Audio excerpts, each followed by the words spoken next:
Hello everybody, j'espère que vous allez bien. Je voulais vous parler de la dernière clé, je crois que c'est la dernière. Ne raconte pas d'histoire, n'écoute pas les histoires et ne dis pas d'histoire. J'adore cette clé, je ne sais pas si je vous l'ai dit exactement. N'écoute pas, ne raconte pas ou ne crois pas d'histoire. Voilà le titre exact. J'adore cette clé, elle a vraiment changé mon rapport au groupe, par exemple, parce que moi je passais beaucoup de temps avec mes copines à boire des coups, à boire des verres et à parler de et machinette, t'as vu ce qu'elle a fait, et t'as vu son mec, et t'as vu sa copine, et t'as vu ses enfants, et t'as vu ce qu'elle a fait, et t'as vu ce qu'elle a dit, etc.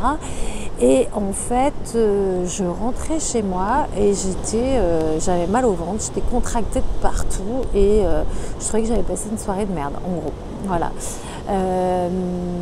Et j'ai compris avec cette clé pourquoi. Parce qu'en fait, Gary, il dit que les histoires, ce sont juste des limitations et des justifications. C'est-à-dire que vous allez vous justifier d'avoir fait des choix.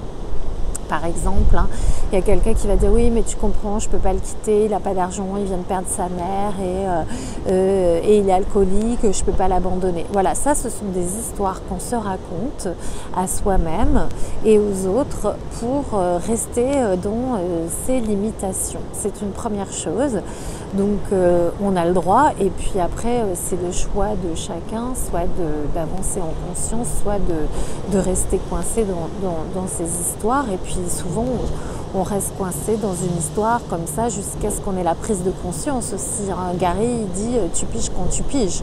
On peut rester des années, des mois et d'un seul coup avoir une révélation, une prise de conscience qui fait qu'on se dit mais purée, mais je me suis menti pendant des années sur ce truc-là. Mais bon, c'est que c'était pas le moment, voilà. Donc il y a les histoires qu'on se raconte à soi-même, c'est une première chose, les mensonges qu'on se raconte à soi-même, et il y a aussi les histoires qu'on raconte tout au long de la journée pour passer le temps. Souvent au travail, à la pause café ou avec la secrétaire, on y va, tout le monde se blablabla et elle est comme si, t'as vu, elle a fait ça, etc. Et en fait, les histoires, ce sont que des points de vue. Je vous renvoie vers la clé point de vue intéressant. Ou pas de jugement non plus, c'est-à-dire qu'en fait tout le monde va juger ou va raconter une histoire sur quelqu'un selon son point de vue. Alors voilà, on se place d'un point de vue et on trouve que l'autre a fait ci, l'autre a fait comme ça, ou on va le juger, etc. On va le juger par rapport au propre jugement qu'on a sur nous-mêmes souvent. Je vous avais dit ça, souvent les gens vous jugent de ce qu'ils sont eux-mêmes. Voilà, donc on va juger les personnes de ce que nous sommes et qui ne nous ont pas regardé et on va donner des points de vue sur les autres qui sont comme ci, qui sont comme ça et puis alors leur couple c'est comme ça et leur vie c'est comme ça, etc. Mais c'est se placer déjà, je dirais, en supérieur, de croire qu'on sait mieux qu'eux ce qui est bon pour eux. Et c'est aussi raconter des histoires, c'est émettre des points de vue, des jugements et en fait là je vous renvoie à utiliser point de vue intéressant que j'ai ce point de vue intéressant que je juge cette personne comme ça, point de vue intéressant que je pense qu'elle est comme ça, point de vue intéressant que je raconte ça sur elle, etc.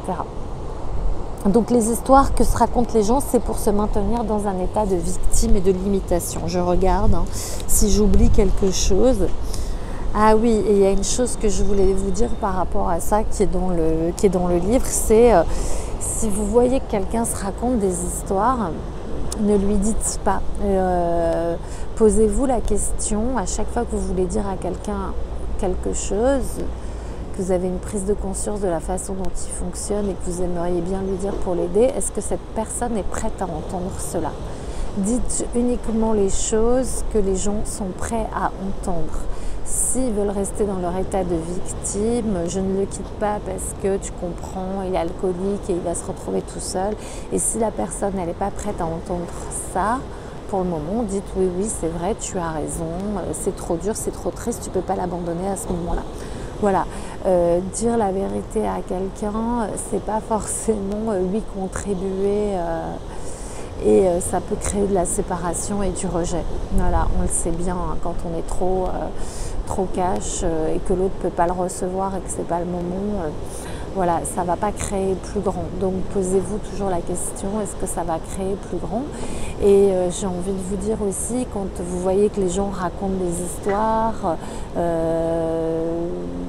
ils parlent sur les uns, sur les autres, partez, fuyez. Parce que vous allez acheter les points de vue. Et les points de vue, on les achète, on les solidifie dans notre corps et ça crée pas de la légèreté. Voilà, et ben je crois qu'on en a fini pour ces 10 clés vers la liberté totale. Je vous invite à les revoir, à acheter le livre, à suivre une classe fondation si vous voulez aller encore plus loin. Et je vais nous trouver une autre thématique pour ces vidéos. J'ai déjà sur ma chaîne YouTube, vous pourrez voir commencer à parler de victime, de la position du victime, du sauveur, du persécuteur, de la manipulation. Enfin voilà, il y a plein de thèmes assez extraordinaires dont on peut parler pour avancer pendant ce couvre-feu, pour voilà, le vivre de manière à ce qui contribue à nos vies. À très vite!